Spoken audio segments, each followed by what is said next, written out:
सुखदेव महाराज कहते हैं, राजन एक सुंदर सा प्रसंग है, उस प्रसंग को अगर सुनोगे तो आंखों से अश्रु की धारा बहने लगेगी। कृष्ण जैसा करुणा का सागर कौन हो सकता है। कृष्ण के बचपन के एक सखा थे, उनका नाम था सुदामा।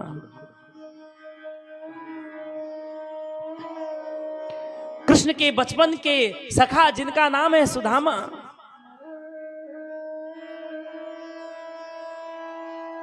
सुदामा कौन थे? जब हम बचपन में छोटे थे ना, पढ़ाई करते थे, पढ़ते थे, तो हमारी पुस्तकों में सुदामा जी का चरित्र लिखा रहता था। उसमें लिखा रहता था कि सुदामा एक गरीब ब्राह्मण थे, लेकिन सुदामा जी गरीब नहीं थे।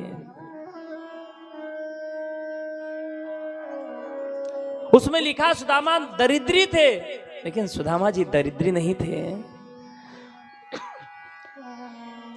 सुखदेव महाराज कहते हैं, राजा परीक्षित, दरिद्री वो होता है जिसके पास सब कुछ है, फिर भी वो रोता रहता है।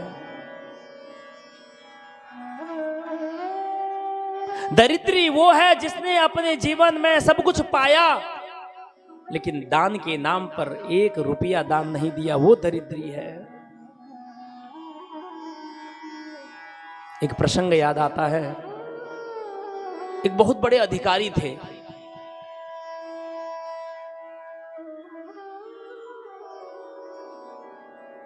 उन्होंने अपने जीवन में कभी भी एक सिक्का दान नहीं दिया।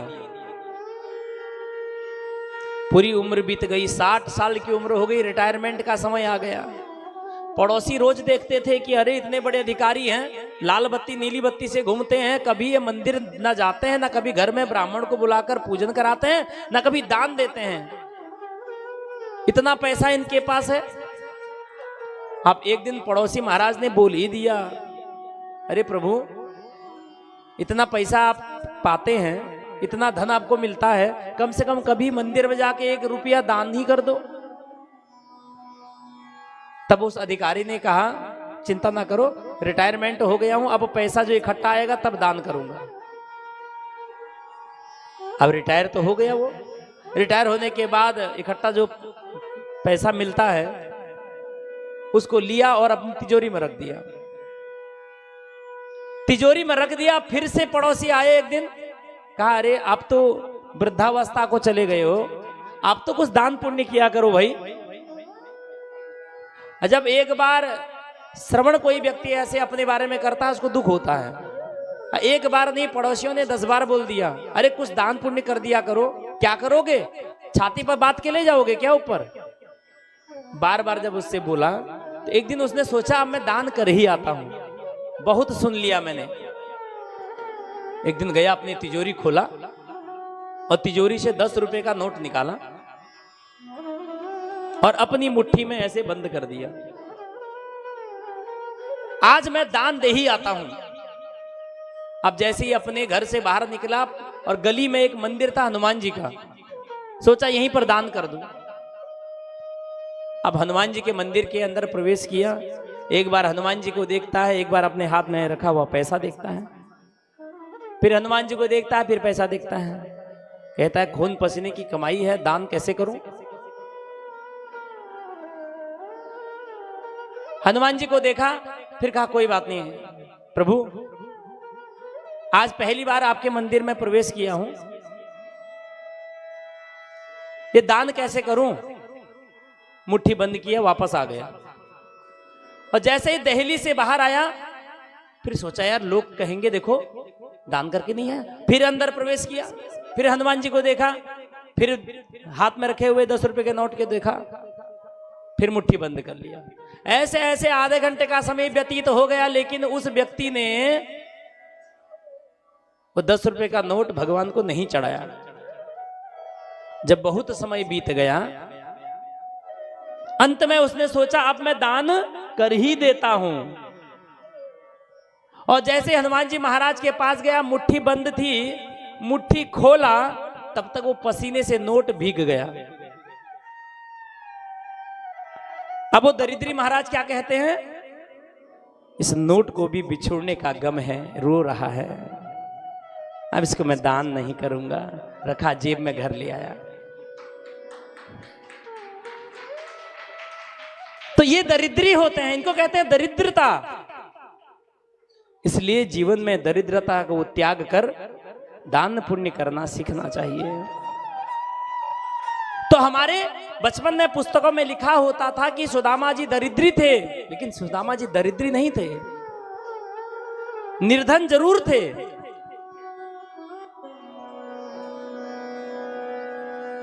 कृष्णस्यासीत् सखा कश्चित् ब्राह्मणो ब्रह्मवित्तमः विरक्त इंद्रियार्थेषु प्रशांतात्मा जितेंद्रियः। सुदामा जी विरक्त थे, प्रसन्न चित्त रहते थे, हाथ में माला थी, कृष्ण कृष्ण कृष्ण कृष्ण कृष्ण कृष्ण का जाप किया करते थे, इंद्रियों को बस में हमेशा रखते थे। और किसी भी हमारे 18 पुराण और किसी शास्त्र में ये नहीं लिखा है, कहीं नहीं लिखा है कि सुदामा जी दरिद्री थे, विरक्त थे, माया से दूर थे। एक ही बात कहते थे, औरन को धन चाहिए बावरी, ब्राह्मण को धन केवल भिक्षा। सुदामा जी का एक कार्य था, प्रातः काल उठते थे, 5 घरों में जाते थे, अगर 5 घरों से भिक्षा मिल गई पा लिया, अपने बच्चों को खिला दिया, और नहीं मिली तो नहीं खाया। केवल कृष्ण नाम की भक्ति में जीते थे।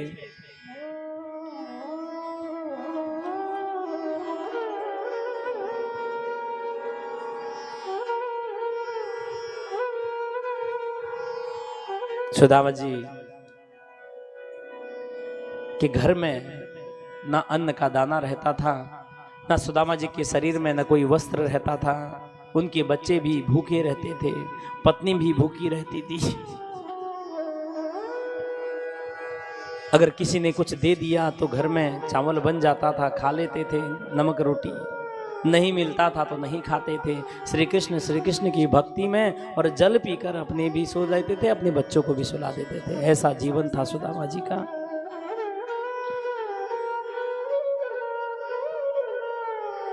भयंकर गरीबी है सुदामा के जीवन में, लेकिन किसी से मांगते नहीं है, और प्रकांड विद्वान है। अगर किसी से कह दे तो लोग उनके घर में दे जाएं, लेकिन किसी से मांगते भी नहीं थे। सत्संग करते थे, कथा करते थे, कीर्तन करते थे, पूजा पाठ करते थे, जो मिल गया उसको स्वीकार करते थे।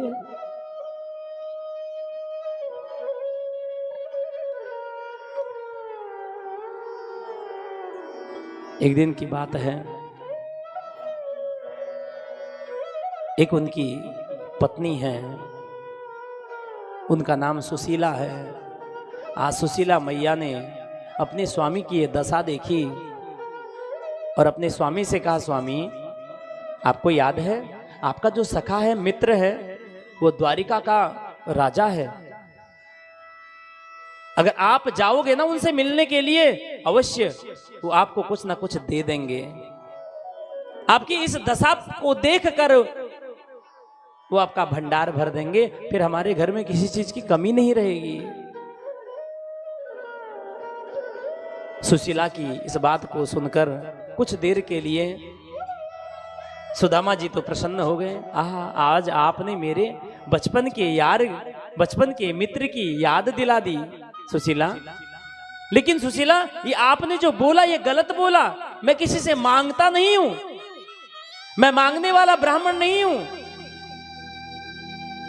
अगर तुम कहती कि जाओ अपने मित्र से मिलकर आओ, तो मैं एक बार सोचता अवश्य कि मैं अपने मित्र से मिलकर आऊं। लेकिन सुशीला देवी, तुमने जब कहा कि मांग कुछ जाओ, कुछ मांग कर लाओ, ये मेरी बस की बात नहीं है। आज तक मैंने मांगा नहीं, और मैं वो भी राजा से मांगू नहीं। भूखे मर जाऊंगा, लेकिन किसी से मांगूंगा नहीं देवी। सुशीला मैया सोची, अगर मेरे स्वामी मांगेंगे नहीं तो हमारे परिवार की वृद्धि कैसे होगी। बच्चे तो ऐसे ही नितांत रहेंगे। 4 बच्चे थे सुदामा जी के।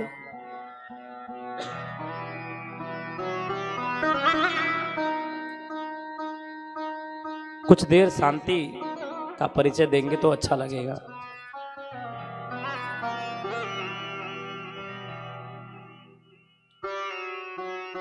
सुशीला जी ने कहा, स्वामी ठीक है, आप मांग कर मत लाना, लेकिन आप अपने मित्र से मिलने तो जा सकते हो। सुदामा जी ने कहा, देवी अगर आप इतनी हट करती हो तो अवश्य मैं अपने मित्र से, अपने बचपन के यार से मिलने अवश्य चला जाऊंगा। सुशीला के मन में है, अगर ये जाएंगे, इनके बदन में देखेंगे कि वस्त्र भी नहीं है, पैर में उपाना नहीं है, सर पे पगड़ी नहीं है, इनको देखकर ही इनके मित्र समझ जाएंगे कि अरे कितना गरीबी भरा जीवन है इनका, कुछ ना कुछ तो दे ही देंगे। इसलिए रात को सुशीला मैया ने अपने पतिदेव अर्थात सुदामा जी से कहा, स्वामी कल प्रातः काल ही अपने मित्र से मिलने चले जाओ ना। सुदामा जी कहते हैं, देवी मैं अगर अपने मित्र से पहली बार मिलने जाऊं तो कुछ ना कुछ लेकर जाना पड़ेगा, और आप जानती हो हमारे घर में चावल का दाना तक नहीं है, मैं क्या लेके जाऊंगा, और खाली हाथ जाऊंगा तो कन्हैया सोचेगा कुछ मांगने आ गया, और मैं मांगूंगा अपने कन्हैया से कुछ नहीं। देवी सुशीला मैया ने कहा, स्वामी आप निश्चिंत रहिए, मैं प्रातः काल कुछ न कुछ व्यवस्था और अवश्य करूंगी, लेकिन आप जाना। सुदामा जी ने कहा, जय श्री कृष्ण की इच्छा। हरे कृष्ण कृष्ण कृष्ण हरे हरे, हरे राम राम राम हरे हरे। इस धुन को गाते गाते गाते सुदामा जी को नींद आ गई। सुदामा जी अपने घर में सो गए, और सुशीला मैया प्रातः काल जल्दी उठती है, स्नान इत्यादि करने के बाद अपनी सहेली के घर में जाती है। 4 घरों में जाती है और 4 घर से अलग अलग चावल लेके आती है। जब 4 घर से अलग अलग चावल लेके आई और एक कपड़ा लिया, उसको 4 हिस्सों में फाड़ दिया और फिर उसको सुई तागे से सिल दिया। परीक्षित जी कहते हैं, प्रभु सुशीला मैया ने ऐसा क्यों किया? एक घर से चावल ला सकती थी। सुखदेव भगवान कहते हैं, अगर सुशीला एक घर से चावल लाती, एक ही प्रकार का चावल उस पोटली में रहता। 4 घरों से चावल क्यों लाई? कि कन्हैया देखेगा कि देखो अलग अलग प्रकार का चावल है, इसका मतलब ये सुदामा कहीं न कहीं से मांग कर लाया है। और वस्त्रों के 4 हिस्से करके सिल इसलिए दिया, कहा कि देखो कन्हैया के घर में एक ऐसा वस्त्र भी नहीं है जिसमें चावल बांध के लाए, तो कुछ ना कुछ तो मेरे स्वामी को ये प्रदान अवश्य करेंगे। सुदामा जी उठे, नित्य क्रिया की, श्री कृष्ण की ध्वनि मंत्रोच्चार चल रहा है। एक लाठी थी उनके पास, लाठी पकड़ी, एक धोती थी, फटी धोती उसको पहना और उसी को ऊपर ओढ़ लिया, और जो पोटली थी चावल की उसको अपने बगल में ऐसे दबा लिया और अपने घर से बाहर निकले और सुशीला से कहा, देवी अपने बच्चों का ध्यान रखना, मैं बहुत जल्दी वापस आऊंगा।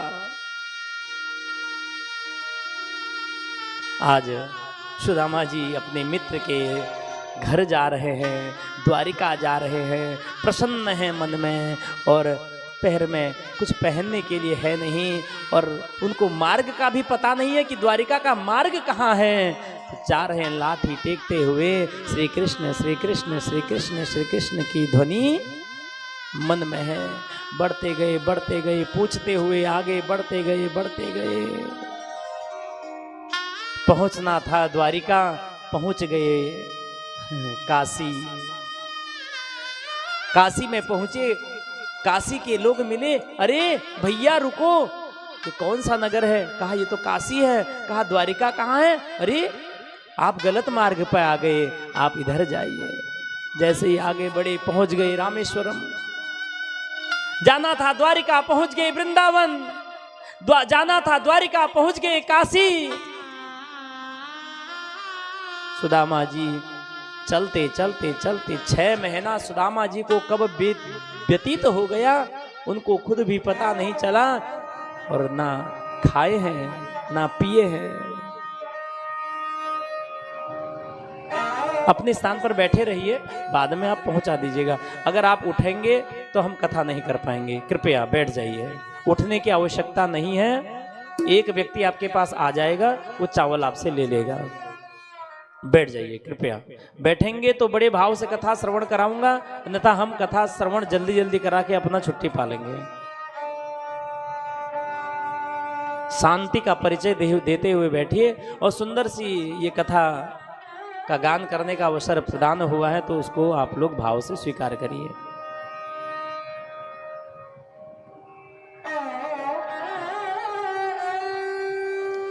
जैसे ही सुदामा जी आगे बढ़े, अब सुदामा जी ने न कुछ खाया है न पिया है, केवल कृष्ण नाम की धुनी मन में रमा रहे हैं, और श्री कृष्ण का उच्चारण करते करते करते 6 महीना व्यतीत हो गया। आज कन्हैया की याद आती है, हे कन्हैया कहाँ है तू? घनश्याम तुम्हें ढूंढने जाऊं कहाँ कहाँ, अपने बिरह की याद दिलाऊं कहाँ कहाँ। कृष्ण मिलन की कामना है मन में, गोविंद के दर्शन की दिव्य अभिलाषा है सुदामा जी के मन में। इस अभिलाषा का परिणाम ये हुआ कि भूख प्यास सुदामा जी भूल गए। भूख प्यास लगना शरीर का धर्म है, लेकिन सुदामा निकट भविष्य के कृष्ण दर्शन रूपी जो परम आनंद मिलने वाला है, इस आगामी आनंद की खुशी में सुदामा जी सब भूल गए।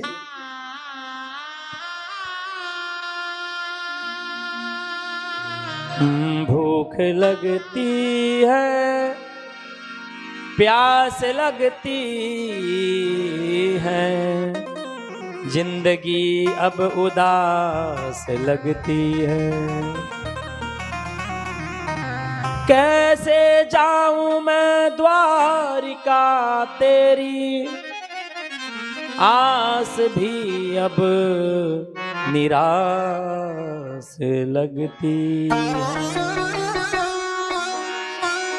धीरे धीरे सुदामा जी की जो आशा थी ना, मैं जल्दी कन्हैया से मिलूंगा, अब वो टूटने लगी, क्योंकि 6 महीना बीत गया पैदल चलते हुए, द्वारिका पहुंच नहीं पा रहे। चलते चलते जब मार्ग में आगे बढ़े तो एक देखा कि सुंदर सी बहुत बड़ी नदी, चलने की तो ताकत है नहीं, अब नदी पार कैसे करूं? भगवान श्री कृष्ण से मिलने की विरह अग्नि कन्हैया के मन में है। अब जैसे ही नदी के किनारे पहुंचे, भगवान श्री कृष्ण ने ये दृश्य देखा तो भगवान ने सोचा मेरा मित्र आ रहा है, इसकी थोड़ी सी मदद कर देनी चाहिए। भगवान एक नाउक का रूप धारण किया। भगवान ने एक नावली और नौका को सुदामा जी के पास ले आए। सुदामा जी से कहा, अरे ब्राह्मण देवता कहां जा रहे हो? सुदामा जी ने कहा, अरे आप कौन भैया? केवट महाराज कहते हैं, जो भगवान श्री कृष्ण के स्वरूप में हैं, कहते हैं कि मैं तो यहाँ नौका चलाता हूँ, नाव चलाता हूँ, लोगों को इस नदी का पार करवाता हूँ, अगर कहो तो आपको भी उतार दो। सुदामा जी ने कहा, बड़ी कृपा होगी। कहाँ जाना है? कहा, द्वारिका जाना है। किससे मिलने? मेरा बचपन का लंगोटिया यार है, मेरा कान्हा, उससे मिलने जाना है। आज केवट मुस्कुराए। केवट ने कहा, आ जाओ ब्राह्मण देवता, मैं आपको नौका पार करा देता हूँ। जैसे आने लगे और फिर रोका, कहा, अरे ब्राह्मण देवता, तुम्हारे शरीर में तो वस्त्र भी नहीं है, क्या तुम्हारे पास कुछ देने के लिए है? कुछ धन है? धन दोगे तभी पार कराऊंगा। सुदामा जी ने कहा, नहीं। केवट महाराज, अरे भैया, मेरे पास देने के लिए कुछ भी नहीं है। अरे क्या है, कुछ तो होगा। नहीं, मेरे पास कुछ नहीं है। अच्छा क्या करते हो? मैं ब्राह्मण हूँ, पूजन पाठ करता हूँ, भक्ति करता हूँ, संकीर्तन करता हूँ, भगवान की कथा का गान करता हूँ, जो सुन ले उसको सुनाता हूँ, जो मिल जाए उसे परिवार का भरण पोषण करता हूँ। भगवान ने कहा अच्छा कीर्तन गाते हो ना? कहा अच्छा ठीक है, तुम नाव में बैठ जाओ, मुझे सुंदर सा एक कीर्तन सुना देना, मैं समझूंगा मेरी दक्षिणा, मेरी फीस मुझे मिल गई। कन्हैया कहते हैं ठीक है। आज सुदामा जी का हाथ पकड़ा कन्हैया ने, अर्थात उस केवट महाराज ने अपनी नौका पर बैठाया और सुदामा जी महाराज को बैठाकर केवट महाराज आगे ले जा रहे हैं। आज सुदामा जी एक कीर्तन सुनाते हैं। सजा मिली है मुझको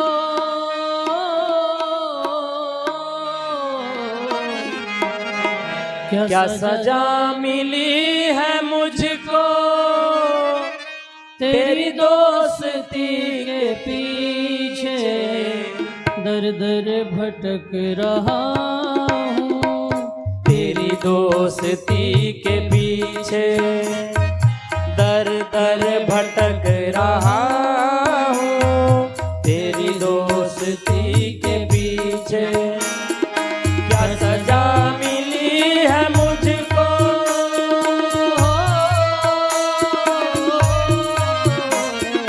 क्या सजा मिली है मुझको, तेरी दोस्ती के पीछे दर दर भटक रहा हूँ। तेरी दोस्ती के पीछे दर दर भटक रहा हूँ। तेरी दोस्ती के पीछे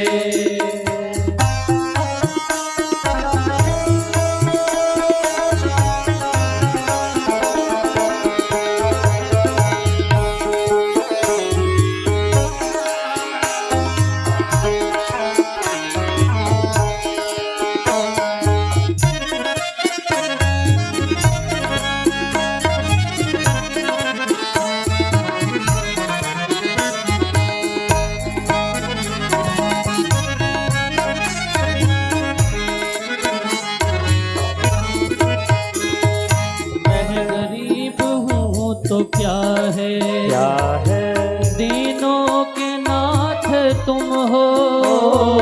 मैं गरीब हूँ तो क्या है, दीनों के नाथ तुम हो। होठों पे है उदासी,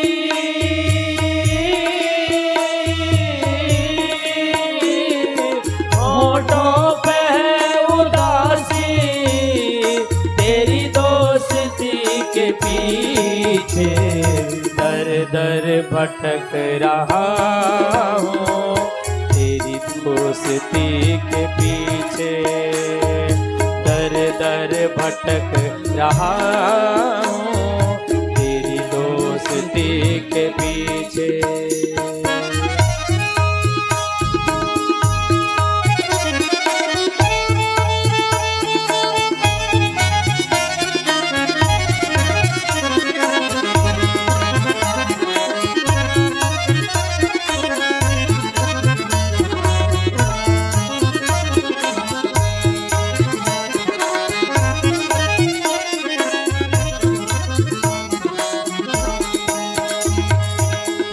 द्वारिका के वासी अखियां दरस की प्यासी।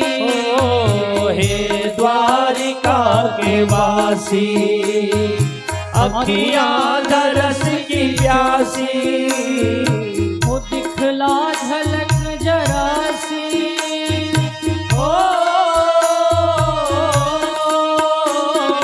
दिखला झलक जरासी, मेरी दोस्ती के पीछे दर दर भटक रहा हूँ। तेरी दोस्ती के पीछे दर दर भटक रहा हूँ। तेरी दोस्ती के पीछे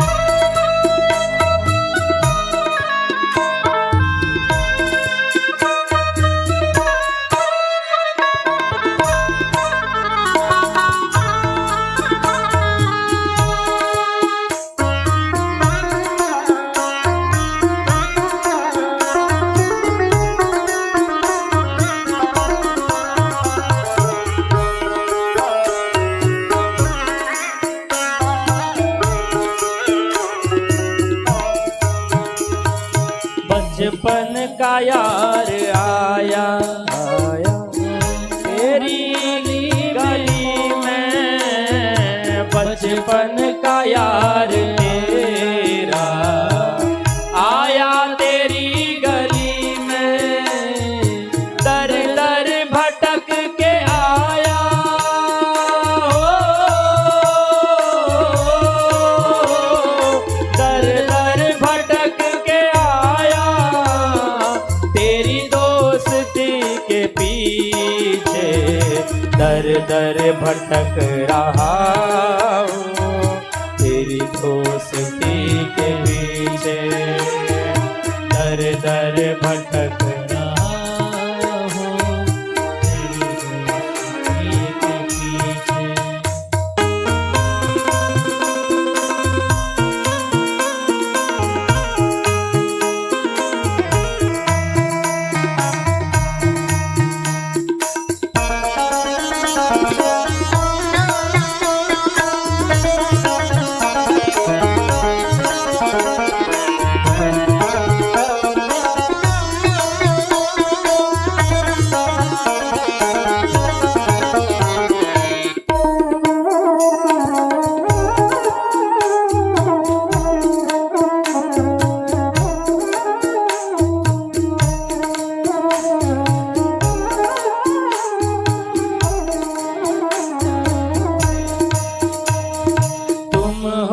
पतित पावन पावन अधमों का मैं हूँ स्वामी, तुम हो पतित पावन अधमों का मैं हूँ स्वामी, अब तो दरस करा जा हो, अब तो दरस दिखा जा तेरी दोस्ती के पीछे, दर दर भटकना बड़े भाव से तेरी दोस्ती के पीछे, दर दर भटक रहा हूँ तेरी दोस्ती के पीछे, दर दर भटक रहा हूँ तेरी दोस्ती के पीछे। क्या सजा मिली है मुझको,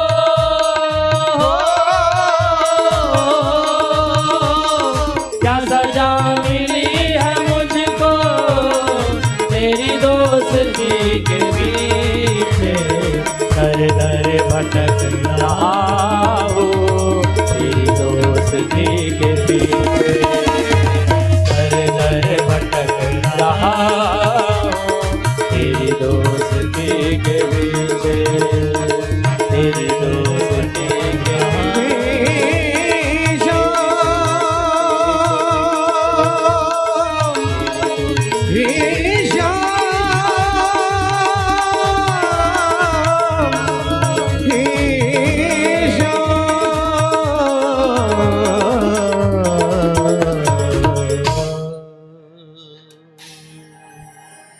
दर दर भटक रहा हूँ तेरी दोस्ती के पीछे। आज सुदामा जी ने भगवान को बड़ी सुंदर स्तुति सुनाई, बड़ा सुंदर कीर्तन सुनाया, भजन सुनाया, और भजन समाप्त होते होते केवट महाराज ने नौका पार लगा दी और सुदामा जी नौका से उतर गए। केवट महाराज ने ब्राह्मण देवता को प्रणाम किया। ब्राह्मण देवता ने कहा, केवट महाराज अब कितनी दूर द्वारिका है? केवट महाराज ने कहा, ब्राह्मण देवता, जो आपकी स्थिति दिखाई दे रही है, जो आपके शरीर की स्थिति है, इससे तो लगता है कि आपको 1 वर्ष और लग जाएगा। वैसे तो 6 घंटे का मार्ग है, लगता है 1 वर्ष लग जाएगा। इतना बोला था। सुदामा जी तो वैसे ही थके हारे वहीं पर एक लकड़ी का टुकड़ा लिया और एक वृक्ष के छांव पर सो गए। श्री कृष्ण गोविंद हरे मुरारे, हे नाथ नारायण वासुदेव। सुदामा जी अपनी सुध-बुध खो गए कि मैं कहाँ हूँ क्या हूँ, इतना थक गए, इतनी थकान लग गई कि सो गए। भगवान ने सोचा अब सुदामा जी चल नहीं पाएंगे, रात्रि में ही भगवान आए हैं। भगवान ने सुदामा जी को अपने गोदी में लिया, उठाया और द्वारिका के द्वार पर छोड़ दिया और अंतर्धान हो गए।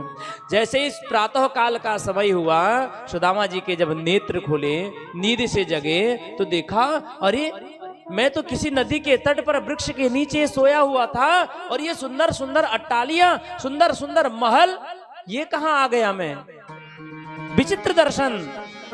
सुदामा जी ने देखा कि कुछ द्वारिका के नगरवासी लोग जा रहे थे, रोका, अरे भैया रुको, ये कौन सा स्थान है, मैं कहां आ गया।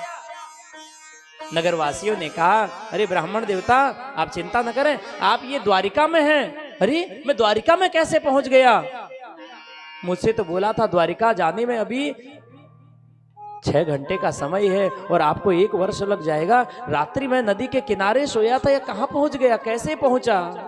फिर सुध-बुध खो गए। फिर कहा अरे भैया रुको, ये द्वारिका कहां है, मेरा कान्हा कहां रहता है, मेरे कान्हा का राजमहल कहां है, मैं उनसे मिलने के लिए आया हूं। नगरवासियों ने बताया आप सीधे जाके अगर बाएं मुड़ जाएंगे तो आगे भगवान श्री कृष्ण का राज्य है, द्वारिकाधीश का राज्य है। सुदामा जी धीरे धीरे जैसे तैसे वहां पहुंचे हैं। द्वार पर पहुंचे, भगवान के 2 द्वारपाल हैं, एक का नाम है जय, दूसरे का नाम है विजय। जय विजय ने ब्राह्मण देवता को प्रणाम किया और ब्राह्मण देवता ने अर्थात सुदामा जी ने कहा कि मैं आपके उस राजा से मिलना चाहता हूं। द्वारपालों ने कहा अरे आप कौन हैं। वैसे द्वारपालों ने कहा सुदामा सुनिए ब्राह्मण देवता, हमारे राज्य में किसी भी ब्राह्मण को आने की मनाही नहीं है, कोई भी संत आ सकता है, कोई भी ब्राह्मण आ सकता है, हमेशा हमारे ब्राह्मणों के लिए द्वार खुला रहता है। आप बताएं कौन है।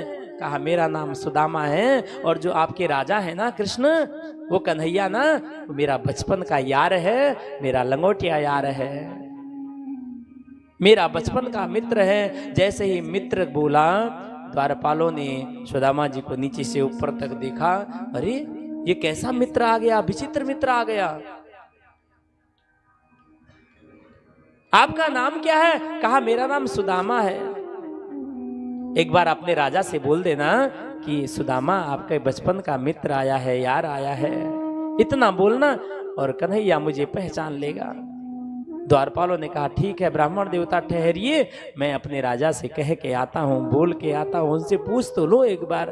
ब्राह्मण देवता ने कहा अवश्य पूछ कर आइए। और आज जय विजय दौड़ते हुए जाते हैं। उस समय भगवान श्री कृष्ण रुक्मणी जी के साथ बैठे हैं और जामवंती हैं, सत्यभामा है, कालिंदी है, सब भगवान की सेवा कर रही हैं। कोई चरण दबा रहा है, कोई हाथ दबा रहा है, कोई पंखा हिला रहा है। जैसे ही द्वारपाल पहुंचे, द्वारपालों ने कहा प्रभु अंदर आने के लिए मैं क्षमा प्रार्थी हूँ, लेकिन हे प्रभु द्वार पर एक नितांत ब्राह्मण आया है जिसके शरीर में वस्त्र तक नहीं है, वो आपसे मिलना चाहता है। कहा कौन है, नाम बताइए। तो द्वारपाल कहते हैं शीस पगा न जगा तन पे, प्रभु जाने को आही बसो के ही ग्रामा, धोती फटी सी लटी दुपटी और पाय उपाहन की नहीं शामा, द्वार खड़ो द्विज दुर्बल रहियो चकिसो वसुधा भीरामा,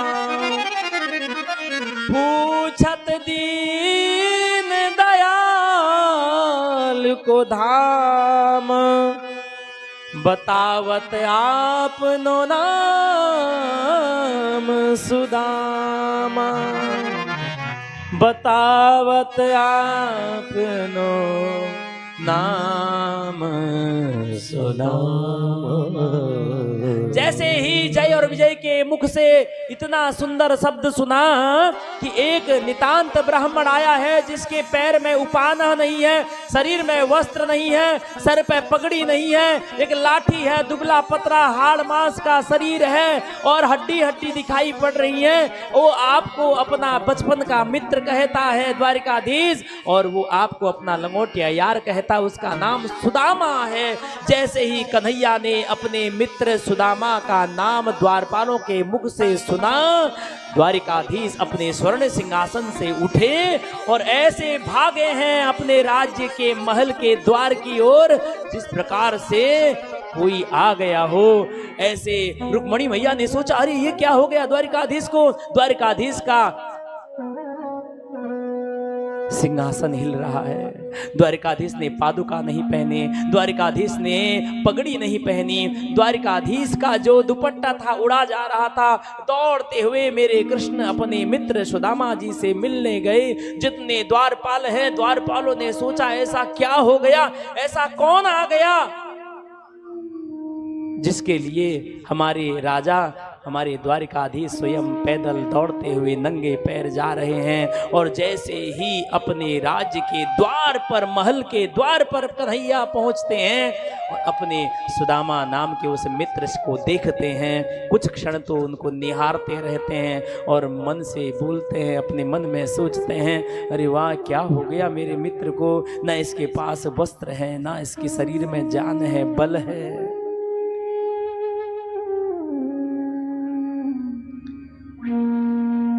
कन्हैया देखते रह गए। कन्हैया के आंखों से अश्रु की धारा बह गई। और आज कन्हैया द्वारिका का राजा है, चाहता तो अपने दूतों से बोलता कि जाओ अंदर ले आओ, लेकिन कन्हैया कौन है, साक्षात देव हैं। ब्राह्मण कौन है, इस पृथ्वी का देवता है। आज कन्हैया स्वयं आए हैं, ब्राह्मण देवता के चरणों में अपना मस्तक रखा, सबसे पहले सुदामा को प्रणाम किया है। ये नहीं देखा कि मैं राज सिंहासन पर बैठता हूं और ये दरिद्र ब्राह्मण है, ये नहीं, मित्रता का भाव देखा और ब्राह्मण देवता को प्रणाम किया।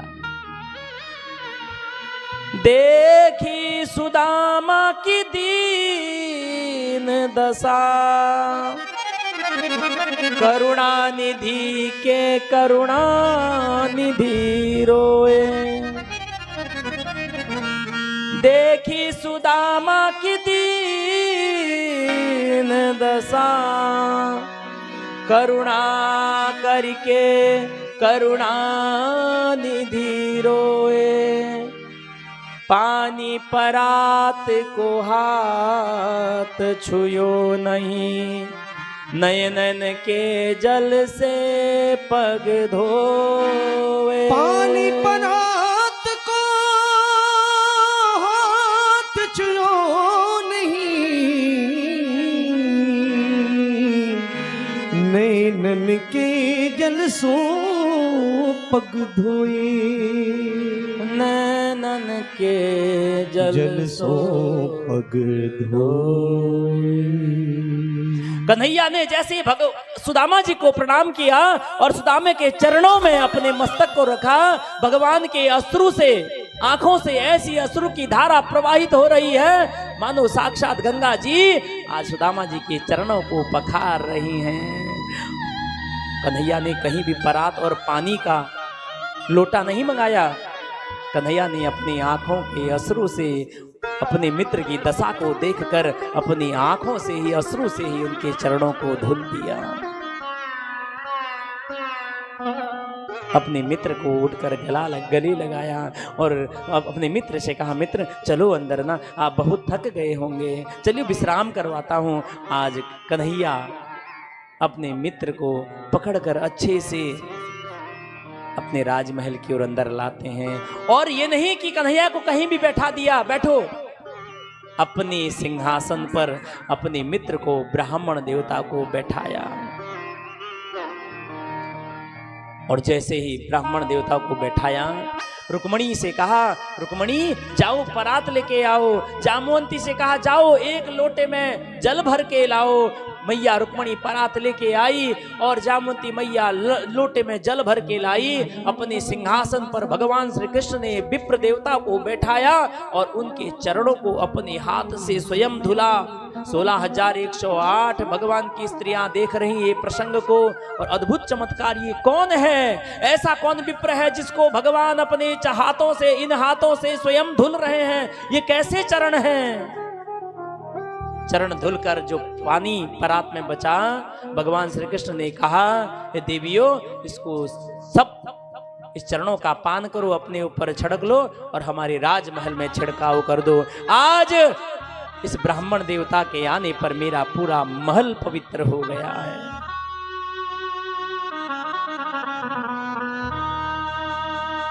विप्र प्रसादा धरणी धरो हम, विप्र प्रसादा कमला बरोहम, विप्र प्रसादा जिता जितो हम, विप्र प्रसादा मम नाम राम। सुदामा जी मना करते, नहीं कन्हैया ऐसा मत करो, मैं तो आपके दर्शन के लिए आया था, मित्र आपसे मिलने आया था, मेरे चरण क्यों धुल रहे हो? तो भगवान कन्हैया को प्रणाम करते हैं।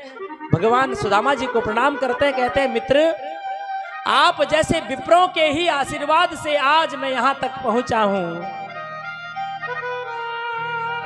ये विप्रों का प्रताप होता है, जिस भाव से आपने जिसको मान लिया,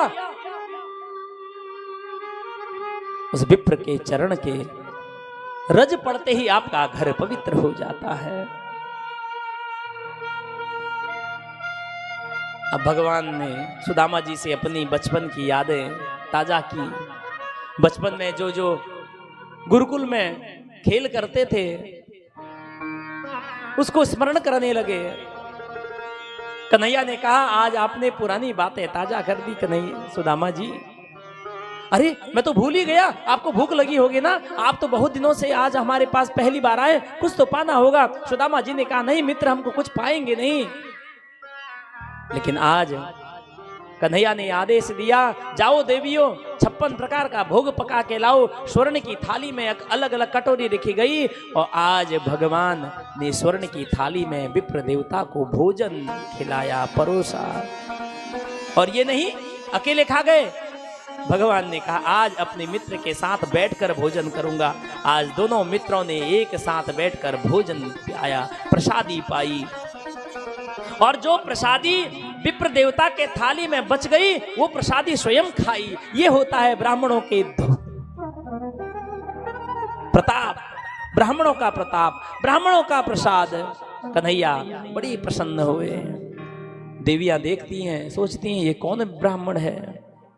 फिर कन्हैया ने सुदामा जी को अपने आसन पर बैठाया। सुदामा जी से पूछा, अरे मित्र, विवाह किया कि नहीं? सुदामा जी ने कहा, हाँ कन्हैया, एक तुम्हारी सुंदर सी भाभी है और 4 तुम्हारे भतीजे हैं, विवाह मेरा हो गया। सुदामा जी ने कहा, अरे कान्हा, क्या आपका विवाह हुआ कि अभी ऐसे ही हो? कन्हैया ने कहा, हाँ मेरा भी विवाह हो गया। सुदामा जी ने कहा, कौन कौन आपकी पत्नी है, जरा मिलाओ। अब एक पत्नी हो तो मिलाएं। सभी पत्नियां खड़ी हैं, दर्शन कर रही हैं। आज कन्हैया ने कहा, रुक्मणी आओ, ब्राह्मण देवता के चरण छुओ, आशीर्वाद लो। रुक्मणी मैया आई, चरणों को छुआ। सुदामा जी आशीर्वाद देते हैं, सौभाग्यवती भव, पुत्रवती भव। रुक्मणी आगे बढ़ी, जामवंती आई, प्रणाम किया, सौभाग्यवती भव, पुत्रवती भव। आगे बढ़ी, कालिंदी मैया आई, पुत्रवती भव, सौभाग्यवती भव। सत्यभामा मैया आई, सौभाग्यवती भव। इस प्रकार से जब 100, 200, 500, 1000 पूरे हो गए, अब सुदामा जी का हाथ थक गया। सुदामा जी ने कहा, अरे कन्हैया, कितना विवाह किए हो? कन्हैया ने कहा, आशीर्वाद दिए रहो, सौभाग्यवती भव, पुत्रवती भव, सौभाग्यवती भव, पुत्रवती भव। 10,000 पूरे हो गए। अब सुदामा जी ने कहा, अरे कान्हा, अब ये हाथ में जान नहीं है, बता देना कितने हैं। कन्हैया ने कहा, ब्राह्मण देवता जो ये देख रहे हो ना, ये सब मेरी ही पत्नियां हैं। अरे कितनी है, नाम गिनती तो होगी। कहा 16,108 है। अरे राम राम राम, इतने विवाह कर लिए। अब तो मेरे अंदर आशीर्वाद देने की भी इतनी शक्ति नहीं है। कन्हैया एक काम करो ना। कहा क्या? तुम खुद प्रणाम कर लो, जितनी देवियां हैं सबको मैं आशीर्वाद दे दूंगा। आज भगवान श्री कृष्ण ने सुदामा जी के चरणों को स्पर्श किया, प्रणाम किया, और सुदामा जी ने, ब्राह्मण देवता ने सभी पत्नियों को आशीर्वाद दिया। अब कई दिन बीत गए। सुदामा जी ने कहा, कन्हैया अब मुझे जाने दो। क्यों? तुम्हारी भाभी याद कर रही होगी, 1 वर्ष बीत गया है, मैं अभी घर वापस नहीं गया हूं। कन्हैया ने कहा, वो तो बात सब ठीक है, भाभी ने कुछ तो मेरे लिए भेजा होगा, मुझे दिखाया नहीं आपने। सुदामा जी ने कहा, नहीं, कुछ नहीं भेजा है। सुदामा जी के बगल में ये पोटली ऐसे पड़ी है। अब कन्हैया की दृष्टि सुदामा जी की उस पोटली पर पड़ी, और जैसे ही पोटली पर दृष्टि पड़ी, कन्हैया ने कहा, आपके बगल में कुछ है, छिपा रहे हो कुछ मुझसे। जैसे कि मित्र दूसरे मित्र से बात करता है, वैसे ही कन्हैया मित्र से बात कर रहे हैं। 16,108 पत्नियां देख रही हैं, हजारों हजार सैनिक हैं, वो भी देख रहे हैं इस दृश्य को। सुदामा जी कहते हैं, नहीं नहीं, छिपाते हैं। कन्हैया ने कहा, नहीं, कुछ तो भेजा है, और बिना लिए मैं मानूंगा नहीं। कन्हैया ने सुदामा जी के शरीर को स्पर्श किया, सुदामा जी के शरीर में गुदगुदी लगी, और वो पोटली हाथ से सुदामा भगवान कृष्ण ने छीन ली। और जैसे ही भगवान श्री कृष्ण ने ये पोटली छीन ली, अब भगवान ने ये पोटली खोल के देखी। देखा भगवान ने कि अरे, इसमें तो 4 प्रकार का चावल है, और ये भी अलग अलग है। और वस्त्र को देखा कि इस वस्त्र के 4 हिस्से हैं, सुई तागे से सिला है। मेरा मित्र, मेरा सुदामा किस स्थिति में जी रहा है, कैसे परिवार का लालन पालन कर रहा है। आज फिर से पुनः एक बार भगवान कन्हैया की आंखों से अश्रु की धारा बहने लगी। भगवान ने मन ही मन में सोचा कि आज अपने मित्र को समस्त शक्ति प्रदान कर देता हूँ, सम्राट बना देता हूँ। भगवान श्री कृष्ण ने एक मुट्ठी चावल ली, अपने मुख में जैसे ही डाला चावल को, और वैसे ही भगवान ने कहा मन ही मन में, जाओ मैं तुमको पृथ्वी की पूरी संपत्ति प्रदान करता हूं। दूसरी मुट्ठी चावल लिया, और जैसे ही अपने मुख में भगवान श्री कृष्ण ने वो दूसरी मुट्ठी चावल का खाया, सुदामा जी से कहा, सुदामा जाओ मैं तुम्हें स्वर्ग की संपत्ति प्रदान करता हूं। तीसरी मुट्ठी जैसे ही चावल खाने लगे, रुक्मिणी मैया ने हाथ रोक लिया, कहा, कन्हैया स्वामी, अगर पूरी सृष्टि अगर सुदामा को दे दोगे तो हम लोगों का और सृष्टि वालों का क्या होगा। तब कृष्ण की को जो भाव था वो बदला। तब जाके, अच्छा सुदामा जी को कुछ पता नहीं है कि क्या दे दिया। मन ही मन में भाव आया, कन्हैया ने सब कुछ प्रदान कर दिया। तब जाके सुदामा जी ने कन्हैया से कहा, कान्हा बहुत दिन बीत गया है, मुझे जाने दो। अब कन्हैया ने रोका नहीं, विदा कर दिया। विदा किया, 1 साल आने में लगा, 1 साल जाने में लगा। अब जैसे ही अपने नगर में पहुंचे, अपनी झोपड़ी को खोज रहे हैं कन्हैया। सुदामा जी अपनी झोपड़ी को देख रहे हैं, लेकिन झोपड़ी वहां थी नहीं, वहां तो महल खड़ा हो गया था। क्यों? क्योंकि भगवान ने संपत्ति प्रदान कर दी थी, स्वर्ग की संपत्ति, पृथ्वी की संपत्ति प्रदान कर दी। अब सुदामा जी अपनी झोपड़ी खोज रहे हैं, कभी इस गली में जा रहे हैं, कभी इस गली में जा रहे हैं, लेकिन झोपड़ी कहां गई। सोचा कि अच्छा हो सकता है 1-2 वर्षों में कुछ बदलाव आ गया हो, इधर से घूमे इधर से आए, फिर यहां देखा, अरे यहीं पर तो मेरा घर था। मेरा घर कैसे बदल सकता है। एक द्वारपाल खड़ा था, द्वारपाल को सैनिक को बुलाया, कहा ये किसका घर है। सैनिक ने कहा, ब्राह्मण देवता, एक ब्राह्मण देवता का घर है। ब्राह्मण देवता का घर है, उनका नाम क्या है। कहा उनका नाम सुदामा है। सुदामा तो मैं हूं। अच्छा तुम्हारे स्वामी अंदर हैं? कहा नहीं है। कहाँ है? कहा वो अपने मित्र से मिलने गए हैं, द्वारिका नाथ से मिलने। अपने मित्र से मिलने तो मैं गया था। सुदामा जी चक्कर में पड़ गए। सुदामा जी ने कहा अच्छा उनके घर में कोई है? कहा उनकी पत्नी है। कहा क्या नाम है? कहा सुशीला है। अरे सुशीला तो मेरी पत्नी का नाम था, एक बार बुला सकते हो? कहा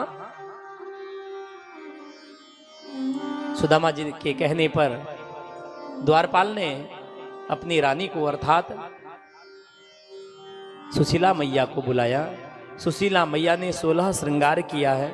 जिसके पास पहनने के लिए वस्त्र नहीं थे उस स्त्री के पास भगवान ने इतना वैभव दे दिया कि 16 श्रृंगार की है।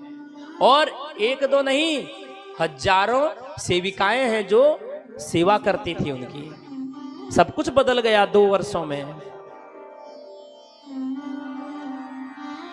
सुदामा जी के पास जैसे ही सुशीला आई है, सुशीला ने तो अपने पति को पहचान लिया, लेकिन सुदामा जी अपनी पत्नी को नहीं पहचान पाए। क्यों? क्योंकि साधारण वेशभूषा में देखा था और आज 16 श्रृंगार करके खड़ी है। सुशीला मैया ने कहा स्वामी पहचाना? सुदामा जी ने कहा कौन हो? कहा मेरी आवाज तो पहचान लो।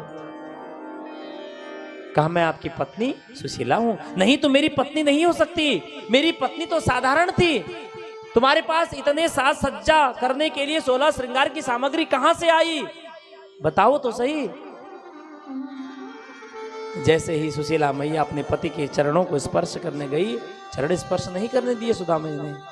कहा कि क्या किया तुमने? ऐसा कहां से तुमने कौन सा बड़ा कार्य कर दिया कि गहनों से लदी हो? इतने बड़े भवन के स्वामी किसने दिया? सुशीला मैया ने कहा आपके मित्र कन्हैया आए थे और सब वैभव प्रदान करके गए हैं। सुदामा जी ने कहा नहीं, ऐसा हो ही नहीं सकता। मैंने कुछ मांगा ही नहीं कन्हैया से। जब मांगा नहीं तो बिना मांगे क्या मिल सकता है? सुशीला मैया ने कहा बिना मांगे ही तो मोती मिलते हैं। पकड़ लीजिए भैया, किसका है? पकड़ लीजिए, 2 मिनट हटाओ उनको, यहाँ से डिस्टर्ब कर रहे हैं। सुदामा जी ने कहा नहीं नहीं, तो मेरी पत्नी नहीं हो सकती। कई बार कहने पर जब सुशीला मैया ने अपना परिचय दिया तब सुदामा जी को लगा कि हाँ यही मेरी पत्नी सुशीला है। सुशीला ने कहा स्वामी 2 वर्ष बीत गया, आपको थक गए होंगे, चलिए आपकी सेवा कर दें। सुदामा जी ने कहा नहीं, मैं इस भवन में कदापि नहीं रह सकता। क्यों? जो अपने कृष्ण के नाम की 2 माला जप लेता हूं ना, वो जप नहीं कर पाऊंगा, माया में फंस जाऊंगा। इसलिए देवी तुमको रहना रहो, मैं जंगल में जा रहा हूं। कन्हैया जैसे ही जंगल की ओर बढ़ने लगे, सुशीला मैया रोकती है लेकिन रुके नहीं। अंत में सुशीला मैया ने कहा स्वामी अगर आप ही नहीं रहेंगे इस महल में तो इस महल में मेरा क्या औचित्य है, मैं कैसे रहूंगी? इसलिए मैं आपके साथ इस 16 श्रृंगार को त्याग कर आपके साथ वन में चलना चाहती हूँ। जैसे ही वन की ओर आगे बढ़ ही रहे थे, भगवान श्री कृष्ण ने पीछे से आवाज लगाई सुदामा मित्र रुको।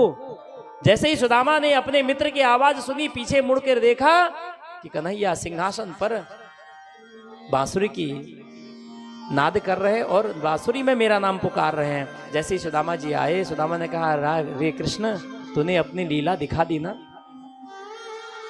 मैंने कुछ मांगा नहीं, सब कुछ वैभव प्रदान कर दिया, लेकिन कन्हैया आप कुछ भी करो मैं ये वैभव संपत्ति नहीं ले सकता। भगवान ने कहा देखो प्रसाद का कभी त्याग नहीं करना चाहिए। प्रसाद, प्रो का मतलब प्रभु, सौ का मतलब साक्षात, दो का मतलब दर्शन।